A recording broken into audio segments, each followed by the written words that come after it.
everyone. You're listening to What's Working. I'm Cam Marston. Our focus, workplace, workforce trends. We often find the workplaces and the workforces that are doing unique things. We feature these workplaces that are, creating remarkable relationships with their teams, with their employees, or with their customers. And today will certainly be no exception because I've had something happen in preparation for this show that's never happened before. When I lined up this guy to be interviewed, when I had the help that lined up this guy to be interviewed, I started getting emails from his team, from his employees, about why they like working for him so much. They had heard he was going to be on the show, and they started sending emails saying, here's what you need to know about this guy. One of the terms that was used in one of the emails is cult following. Here's why he has such a cult following in our organization. Now, this is a man who is widely respected in his industry, and I'll tell you about him before we get him on the line. His name is George Adams. George is the president of SA Recycling, located in Anaheim, California, and that's where we'll be talking to him momentarily. He's been in the scrap business since 1977. Their company is not small. They're actually quite large, and they have 2 locations here in Alabama, or at least in Mobile area.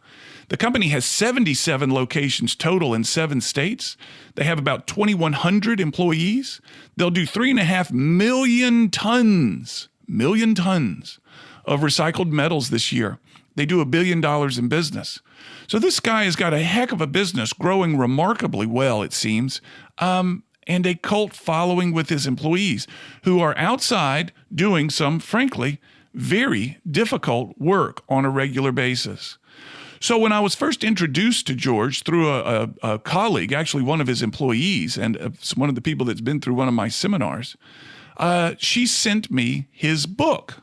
She said, Cam, you're going to want to see his book. And I said, sure. She sent it to me, and I expected something titled along the lines of the 10 ways to be successful in the scrap business, the 10 ways to be successful in recycling in 2020 or something like that, a book that would promote his company, a book that would promote perhaps himself as the leader of the industry. And he has, I'll read through his resume as we go through the interview, quite a few reasons to, he's led many of the associations affiliated with his industry. But it wasn't a book about his industry or his business. It was a book about leadership. It's called Create the Connection, 25 Surefire Strategies for Success and Leadership in Life. And when I began reading through the book, and incidentally, the book had already been dog-eared and highlighted for me. This is why I like this guy. This is what you need to understand about him.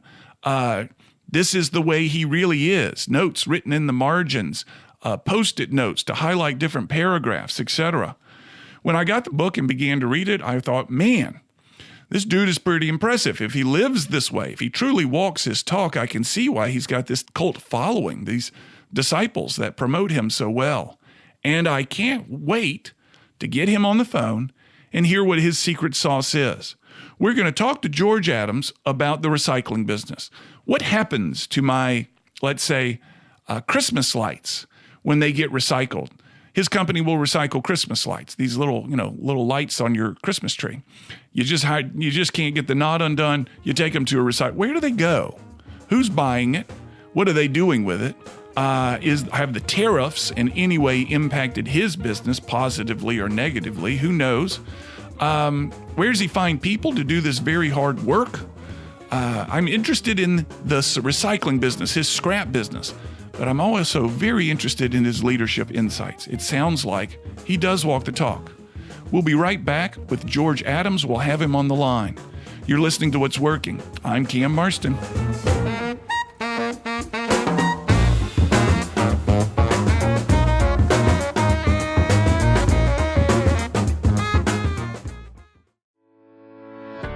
I'm Michael Coward. My team and I will work with your corporate team to help you with your executive employee benefit plans. We offer executive retirement plans that allow you to favor your leadership team as well as 401k plans for your entire company.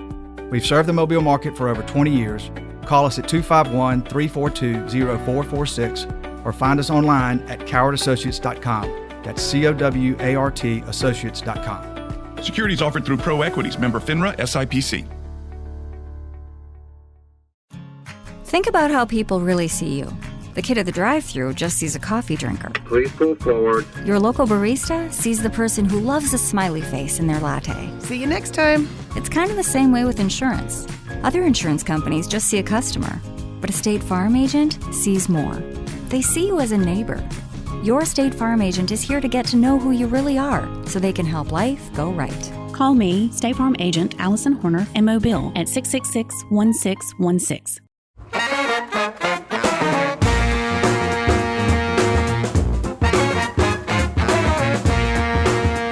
You're listening to What's Working, folks. I'm Cam Marston, and on the line with me is George Adams, the president of SA Recycling. He's calling in, or we're speaking to him from Anaheim, California. George, thank you for your time. Welcome to What's Working. Great. Thanks for having me. Your bio says, George, that your father began in the scrap business 50 years ago as a single scrap metal facility in Anaheim.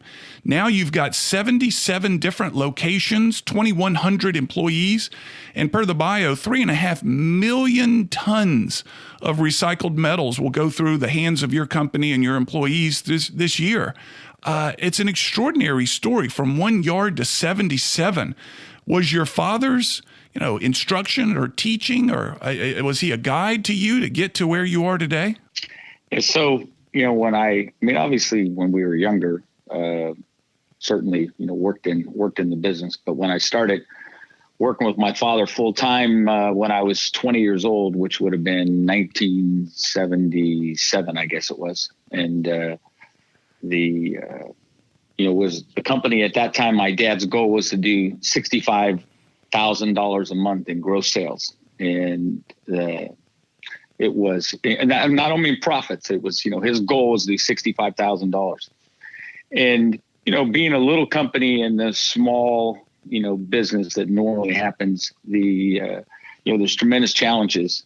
But, growing up with my father, it was, the one overriding lesson, he pounded in your head from the time that you were really young, was that you just never quit. You never quit. You never give up. My father believed that as long as you got back up off the ground, that you hadn't lost. And it didn't matter how many times somebody knocked you down.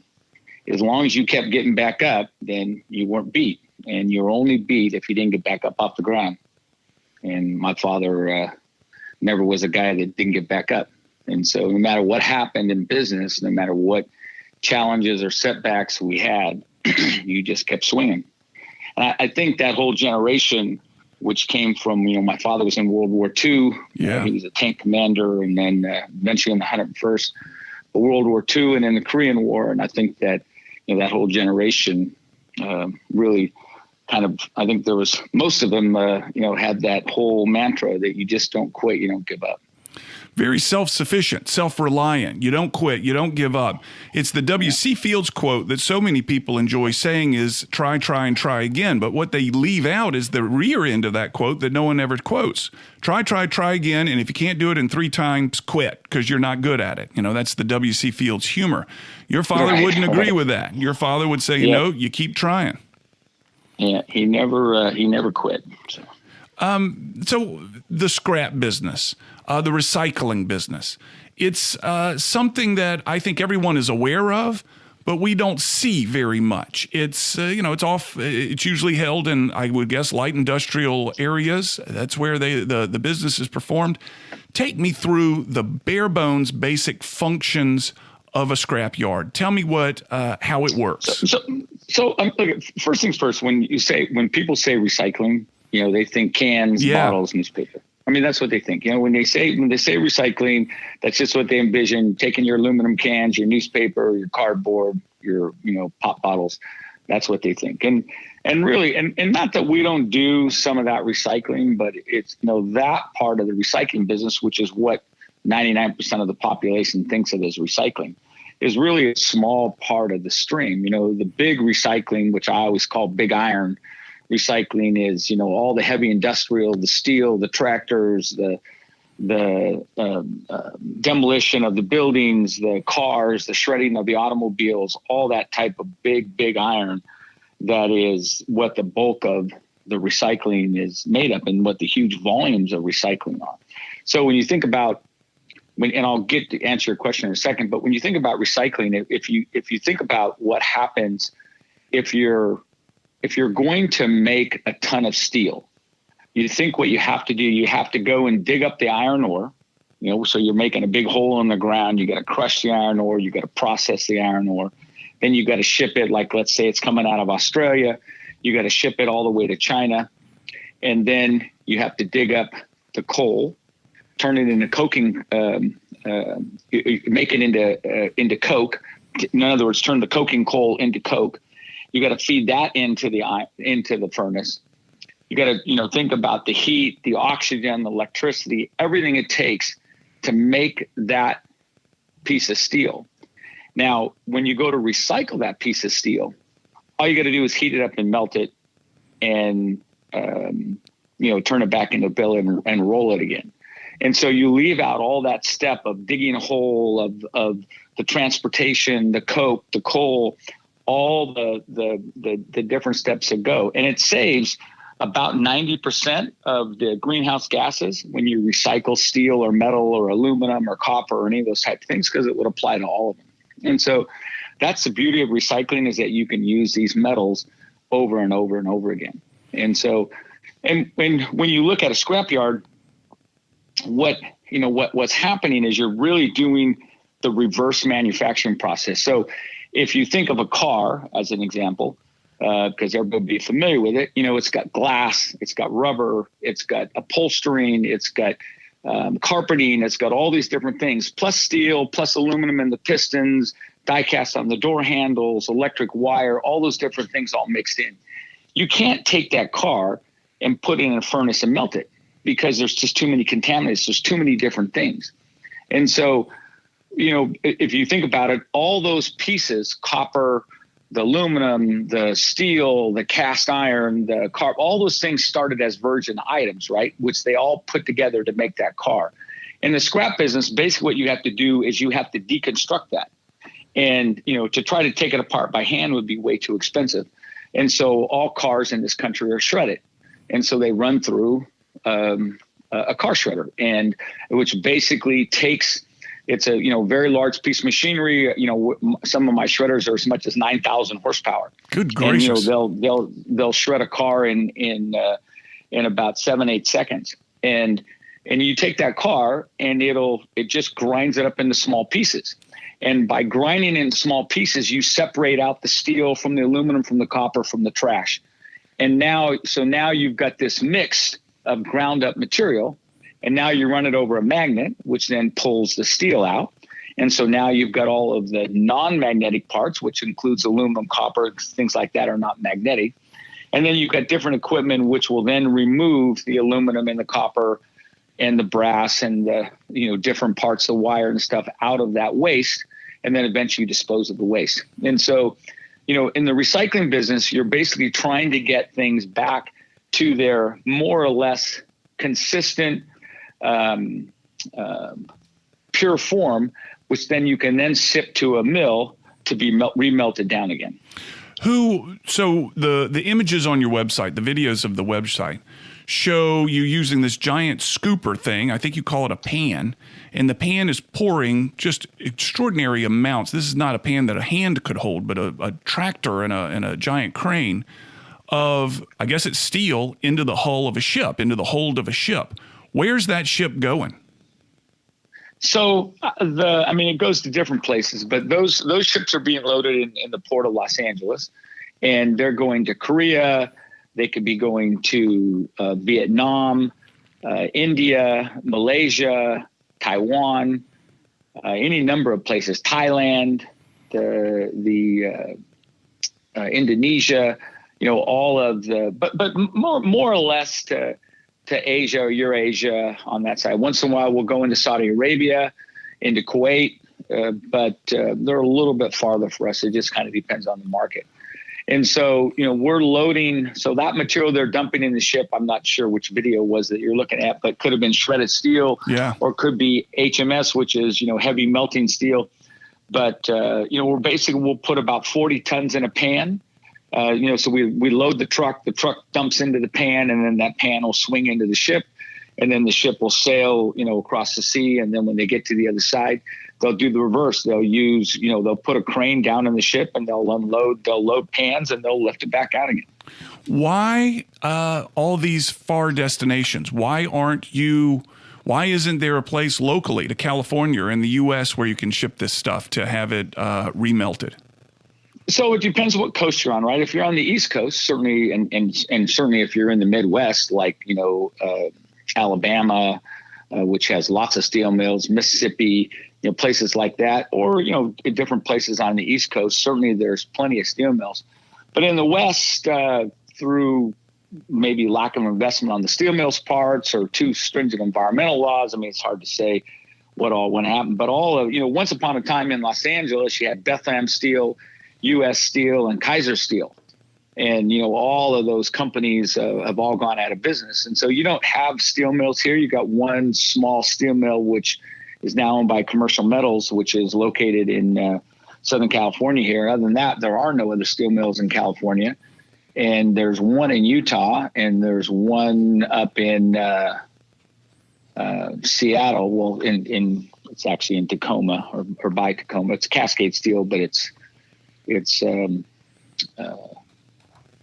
I guess it's closer to Portland. But anyway, up in the Northwest there. And then there's another mill up top Seattle, but not geographically close for us. So there's a scrap surplus on the West Coast, so we have to export it. And you figure of the 3.5 million tons we do, we export about 1.5 million of that, and we sell domestically about 2 million tons. So all of the scrap that I generate in Georgia, in Mississippi, in Alabama, Texas, Arizona, Nevada, all of that scrap is sold domestically. Yeah. Okay. We're going to take a break. We got to give our advertisers a chance. Folks, you're listening to What's Working. I'm Cam Marston. I'm on with George Adams, the president of SA Recycling, Anaheim, California. 77 locations across the U.S., 2,100 employees. I want to get back to him in a moment and talk to him about the book and his leadership style. It's rare that you meet a guy in the scrap business whose opening quote in the book is from a French poet. More on this. We'll be right back.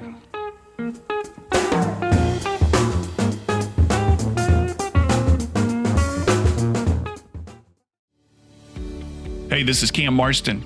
If sales in your business comes from prospecting to create leads that lead to sales, I want to tell you about Sales Up Coach, a cloud-based system created for the next generation of sales professional. There's a big difference between being busy and being effective. And Sales Up Coach helps salespeople who rely on prospecting uncover which of their activities produce the greatest results. Over time, Sales Up Coach's machine learning hones salespeople's schedule to focus only on activities that generate the most bang for the buck. Your sales team interacts with Sales Up Coach on their smartphone, and sales managers can instantly generate reports to see who is on goal and who may need additional support.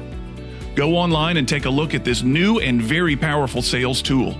Go to salesupcoach.com/Cam Marston. Watch your sales team's productivity change.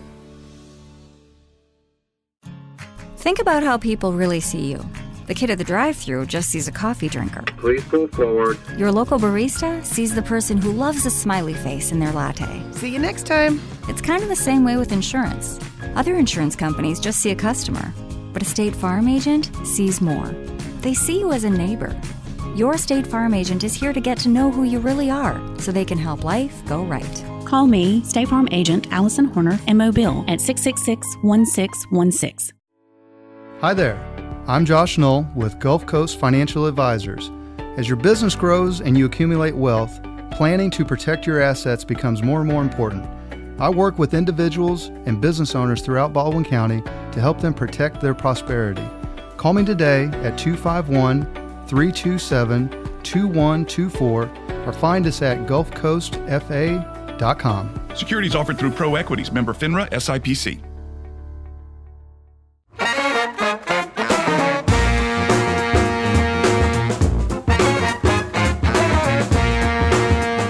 We're back back. You're listening to What's Working. I'm Cam Marston. George Adams is on the line, president of SA Recycling. He's calling in, or we're speaking to him in Anaheim, California.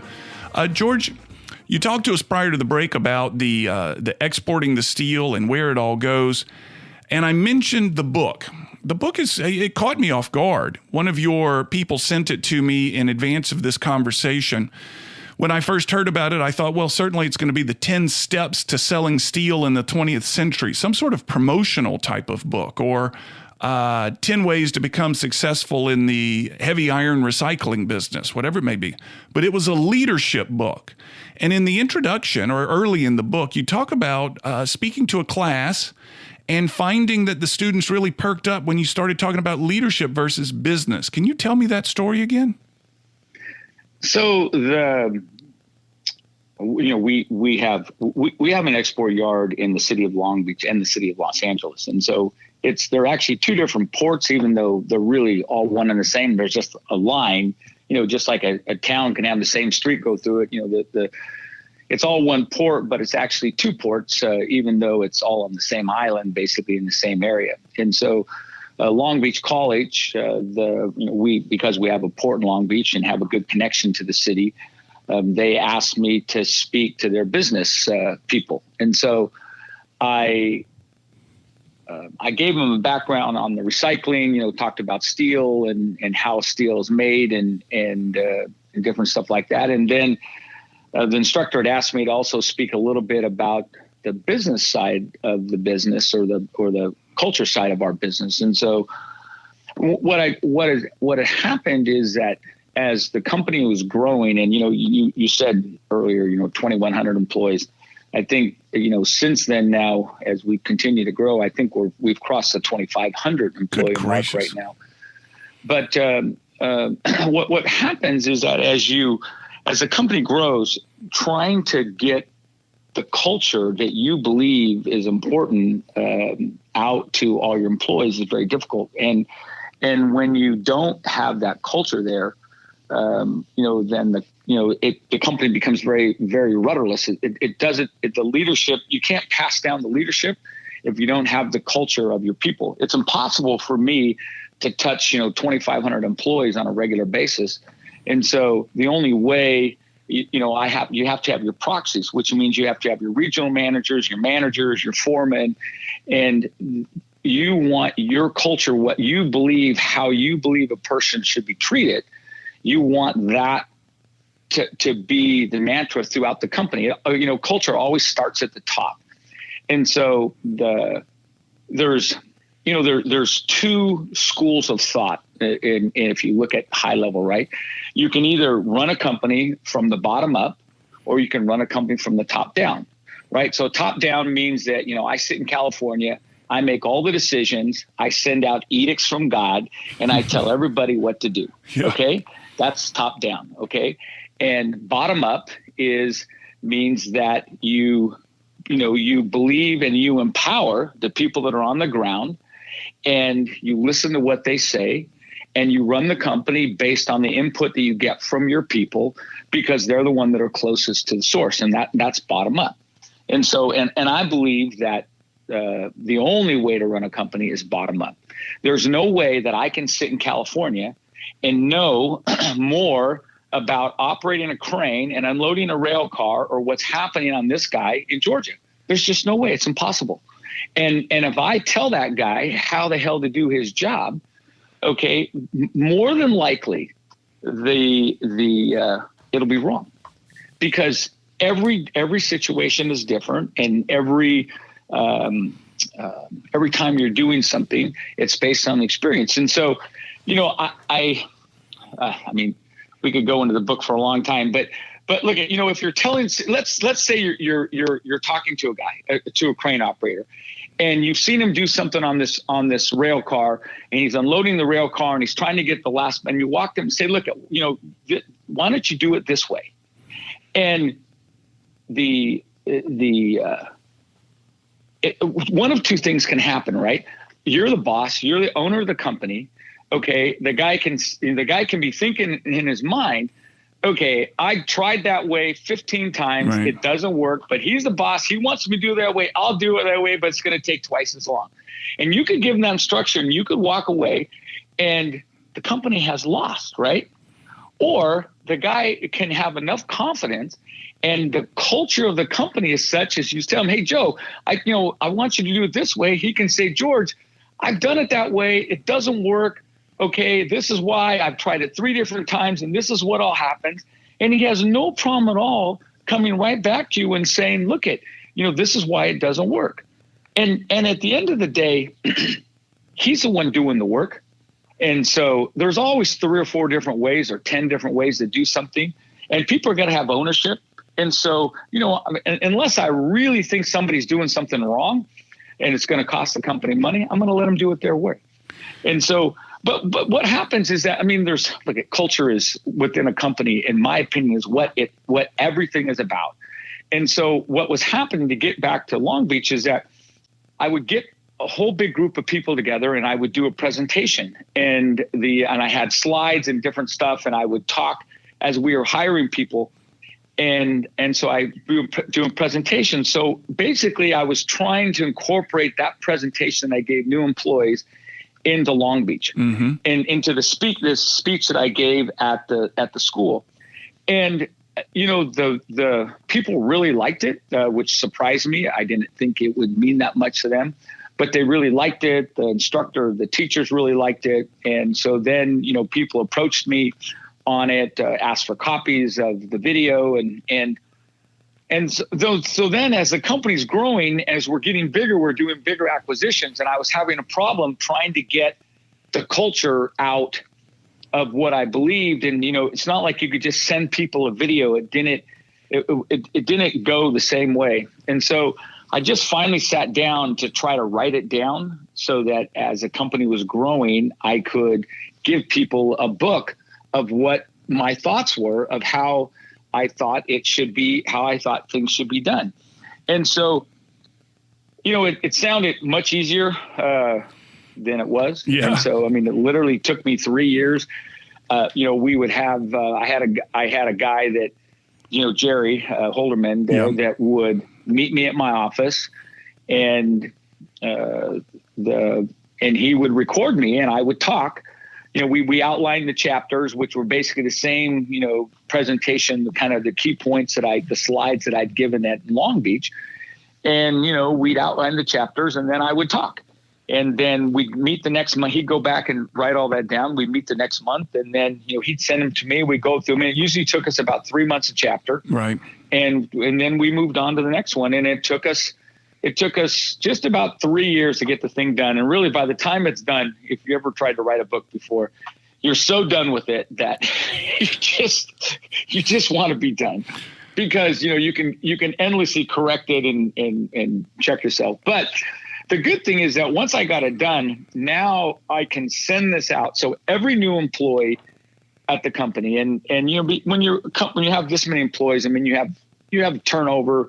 People leave, people retire, you're hiring new people. So we're always having, 7, 8 new employees a week, they're coming on, across the company. And so every employee gets a copy of the book and every employee gets a letter from me that's got my, welcome to the company. And it's got my cell number, my email, my office number, and it's got a copy of the book. And what happens is that if you read the book, then it's basically a roadmap of how I think people should be treated, within a company and both on supervisors and foremen and their employees. And that way the employees know how they're supposed to be treated, but also the foremen, the supervisors know that the employees know how they're supposed to be treated and know that they can call me if they're being mistreated. And that's what came out to me so many times in the book is your willingness and your desire to hear directly from these people at any given moment. And the number of times where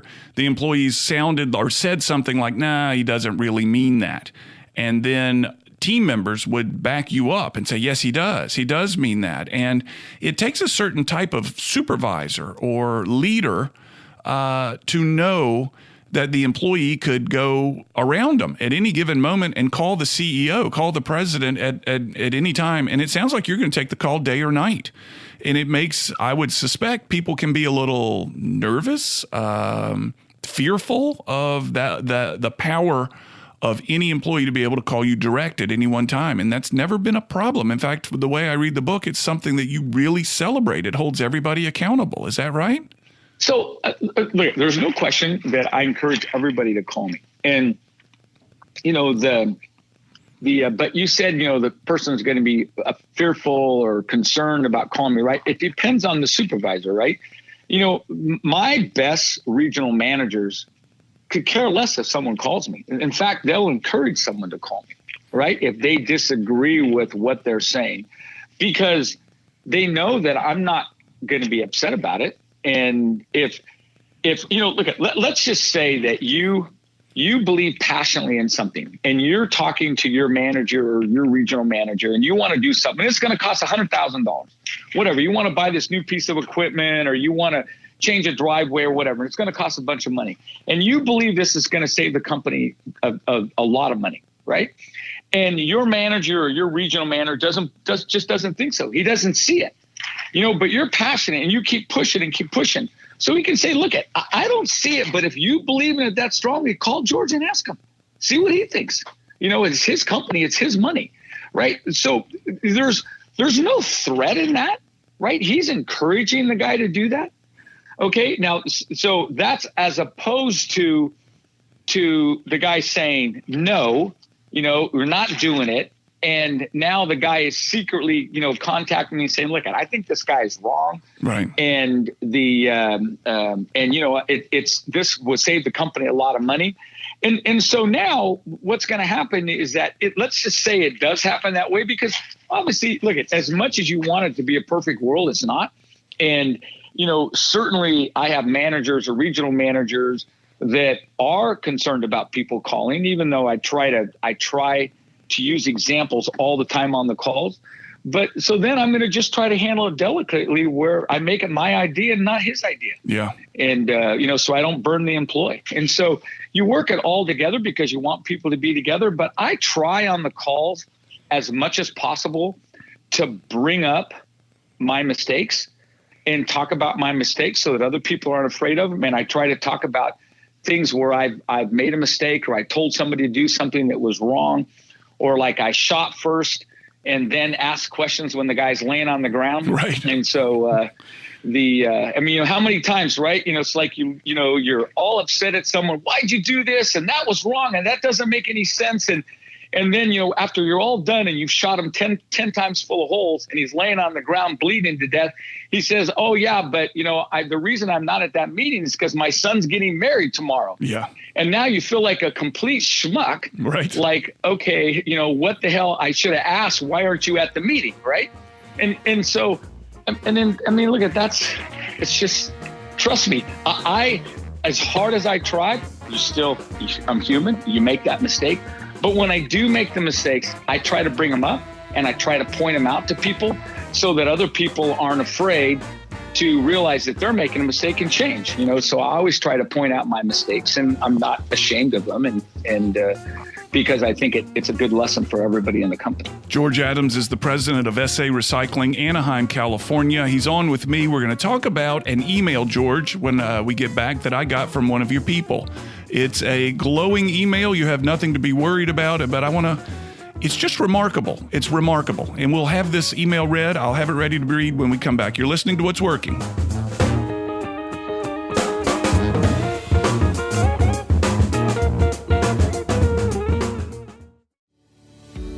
Hey, this is Cam Marston. If sales in your business comes from prospecting to create leads that lead to sales, I want to tell you about Sales Up Coach, a cloud-based system created for the next generation of sales professional.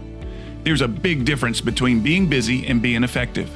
And Sales Up Coach helps salespeople who rely on prospecting uncover which of their activities produce the greatest results. Over time, Sales Up Coach's machine learning hones salespeople's schedule to focus only on activities that generate the most bang for the buck. Your sales team interacts with Sales Up Coach on their smartphone, and sales managers can instantly generate reports to see who is on goal and who may need additional support. Go online and take a look at this new and very powerful sales tool. Go to salesupcoach.com/Cam Marston. Watch your sales team's productivity change. Think about your home. What do you see? Do you just see 2 stories or the stories of your toddler's first steps? Now think about your car. Do you see an odometer reading or your kids reading in the back seat? Other insurance companies just see a house. They just see a car. But a State Farm agent sees what your home and your car really mean to you. So why not give them the protection they deserve? You can reach me, State Farm agent Allison Horner, at AllisonHorner.com. This program is also brought to you by my company, Generational Insights. We've been in the seminar business for 20 years, working with clients ranging from Fortune 500 executives to locally owned mom and pops, helping them improve their sales, their management, their recruiting, and their retention. We give knowledge first and then build tools based on that knowledge that make people more successful at their jobs. And soon, we'll add customer service training. Check us out at cammarston.com.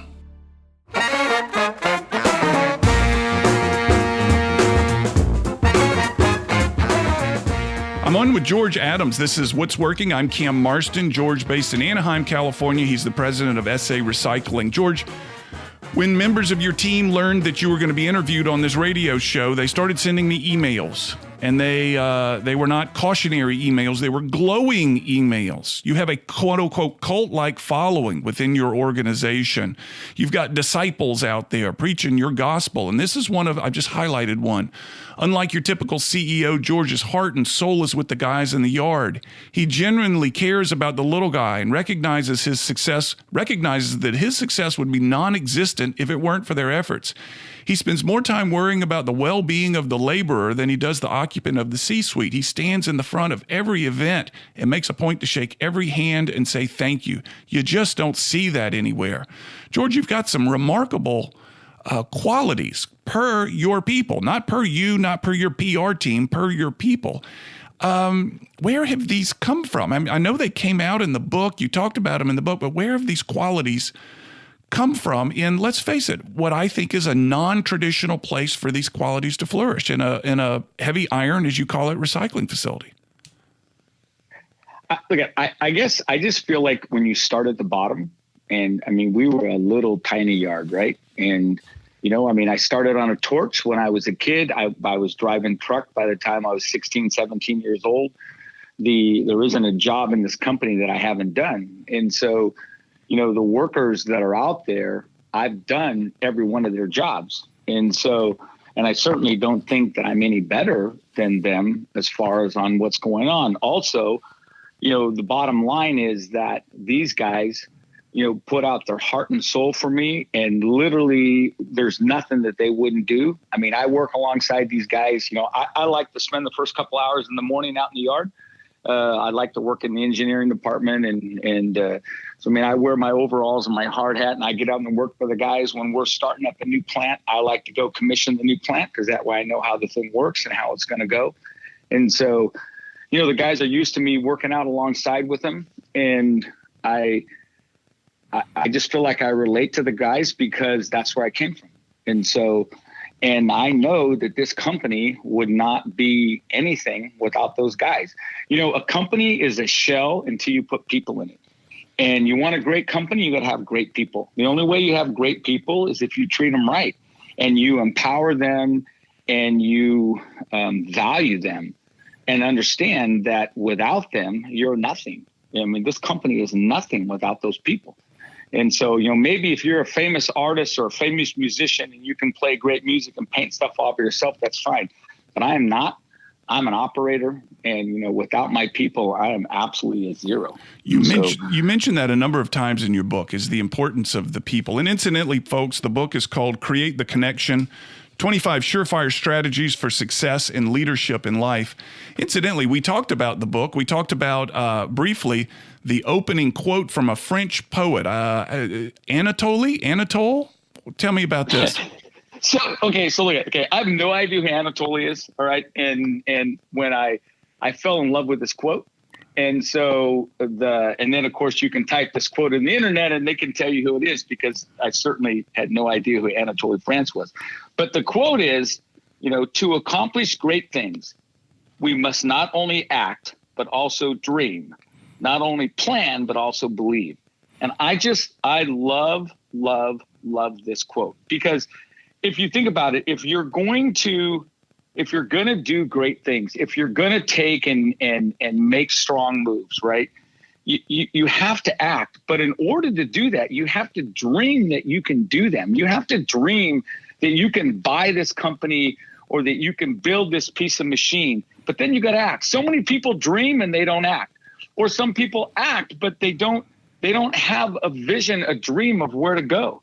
And so I just love the quote: to accomplish great things, we must not only act, but also dream, not only plan, but also believe. You can plan all you want, but if you don't believe you're going to get there, then you don't get there. I mean, you got to plan, but you got to believe you can make it, or your plan never comes together.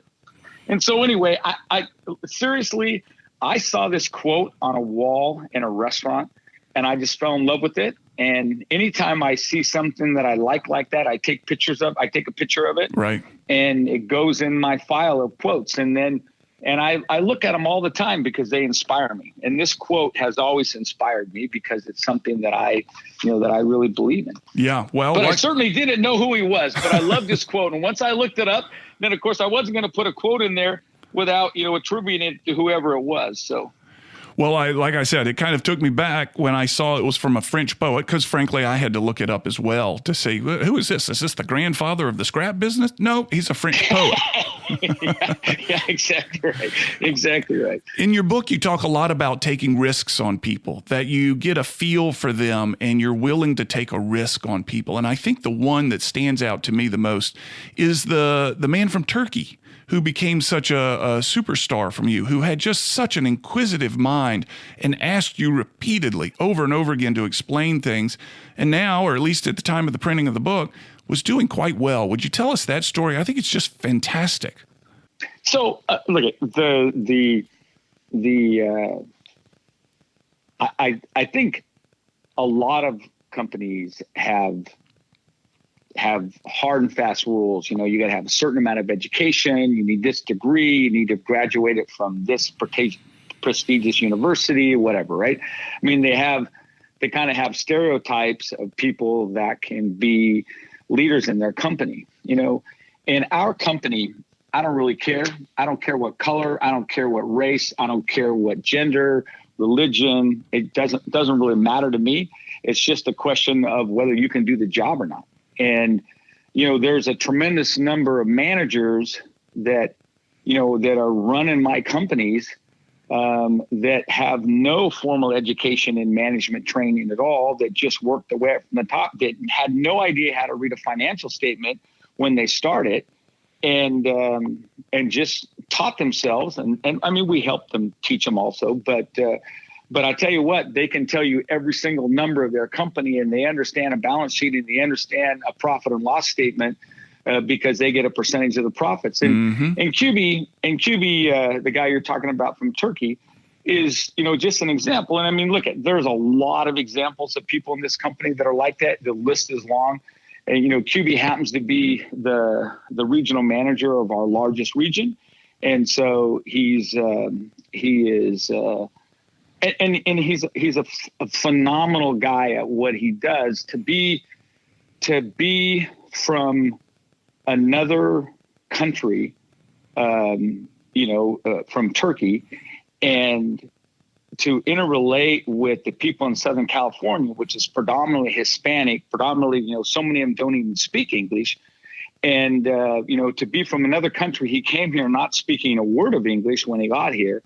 And to be able to have the relationship and to be as beloved by his employees he is, it's just a testament to how the ability, when you're a good manager, how it just transcends all cultures and all religions.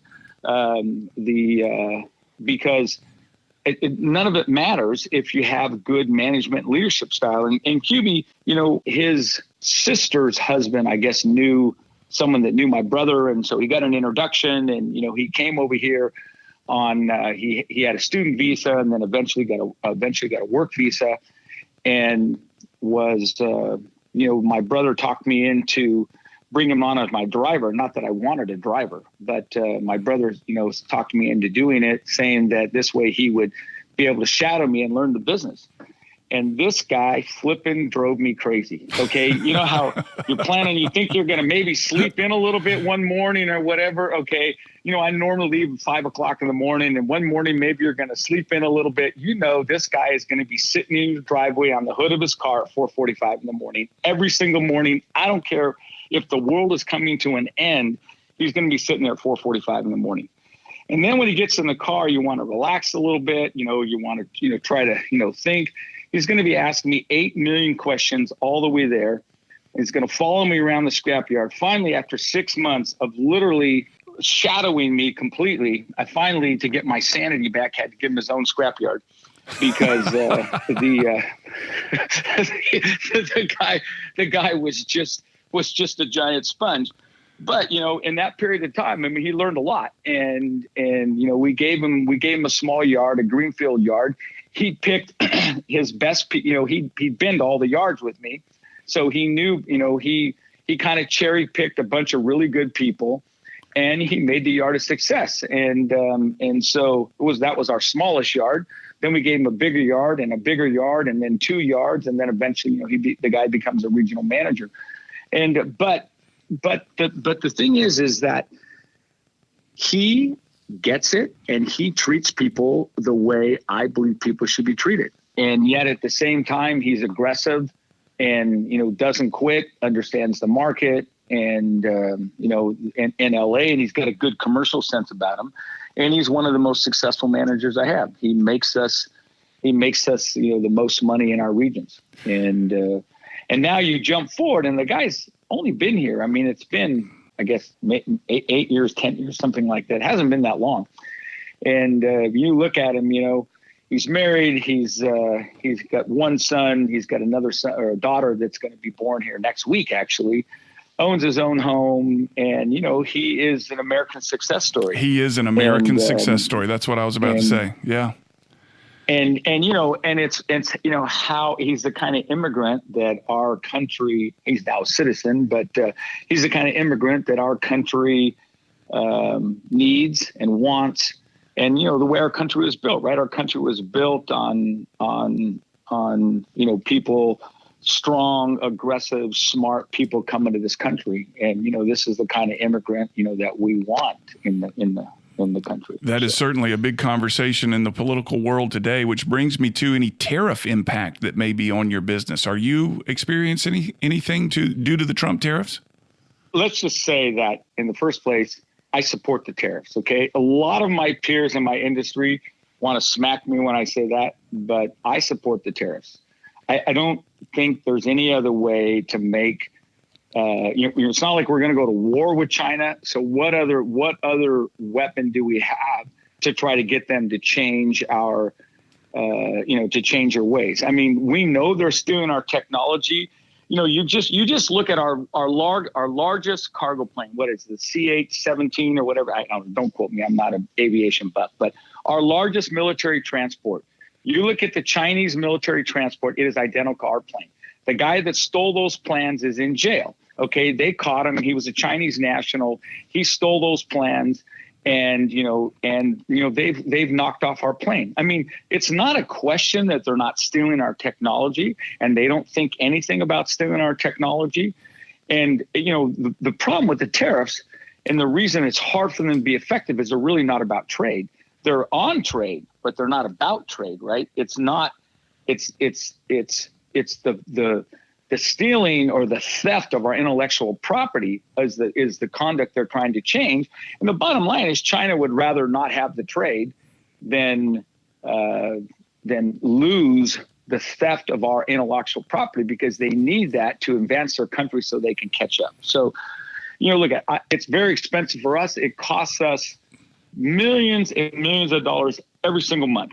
And, the one tariff alone, just the one tariff alone on aluminum, as an example, 25 cents a pound or 25% on aluminum cost me about 10 cents a pound for every pound I sell. I do 30 million pounds of Zorba a month, which is shredded aluminum. it's about $3 million a month these tariffs cost me. If you look at what in Australia they sell the exact same metal to China for compared to what I can sell that metal for because of the tariff, it's 10 cents a pound. Yeah. Sometimes 12 cents a pound. So you are a victim of the retaliatory tariff from China. That's exactly right. Yeah. That is exactly right. But, like I said, as much as I hate it, I still think it's the right thing to do for the country. I'll be damn happy when it's over, if it's ever over. But in the meantime, it's very painful.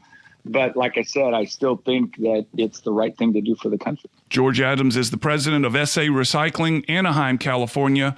77 locations across the U.S., 2,500 employees. We just updated that in this episode here. 3.5 million tons of recycled metals annually. I suspect that's up too. George, thank you so much for your time on the show today. You've got a heck of a company, and your management leadership philosophy is something that I think has inspired a lot of people today. Thank you. You're so welcome. Best of luck. Thank you very much. We'll be back with final comments. You're listening to What's Working.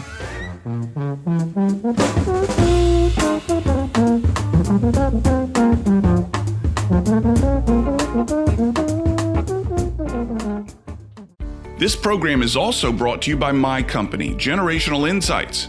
We've been in the seminar business for 20 years, working with clients ranging from Fortune 500 executives to locally owned mom and pops, helping them improve their sales, their management, their recruiting, and their retention. We give knowledge first and then build tools based on that knowledge that make people more successful at their jobs. And soon, we'll add customer service training. Check us out at cammarston.com. Life insurance is one of those subjects that make people want to change the subject rather than admit they probably don't have enough. I'm State Farm agent Allison Horner, and that's why I focus on how the benefits of life insurance actually live on by asking people to think in terms of life without having to sell the house insurance, or life without having to give up college insurance. Find out how the benefits of life insurance can live on for your family. Call me, State Farm agent Allison Horner, and get to a better state with State Farm. Hi, I'm Jay Stubbs with First Protective. People approaching retirement are concerned about outliving their income and being a burden on their children. They fear chronic illness, and they want to leave a legacy.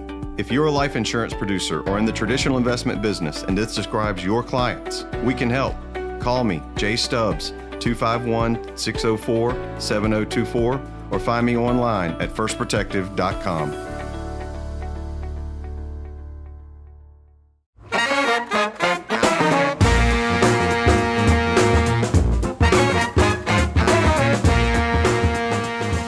Not much time for final comments today, folks. We went a little long with George. He wanted me to remind you that he's got 2 facilities in Mobile. Google or search for SA Recycling if you've got what he calls heavy iron scrap and you need a place to take it. 2 facilities in Mobile on this side of the bay, on the Mobile side of the bay, that you can take your scrap. I want to thank Kristen Ogden. Kristen did a heavy lifting on getting George and my calendar together. He's on the West Coast. We had time zones to deal with, and he, as you can tell, is a very busy man. He'd much rather be in the yard than talking to me. And I want to thank John Thompson, who's doing a great job editing the show and putting in the music and all the stuff that he does. I do look forward to the calls and the emails and the texts that we get from time to time. And that number is 251-260-8100. Call that number, text that number. You can email me directly, Cam, C-A-M, at cammarston.com, and I look forward to hearing your thoughts. And if you want to find the show, you can check it out on my website as a podcast, cammarston.com. Across the top of the page is the podcast link, and you can find the show wherever podcasts are normally distributed. And if you do it through iTunes, leave us a review. Those reviews matter. We'll have another show next week, everyone. Have a good week. This is Cam Marston. You're listening to What's Working.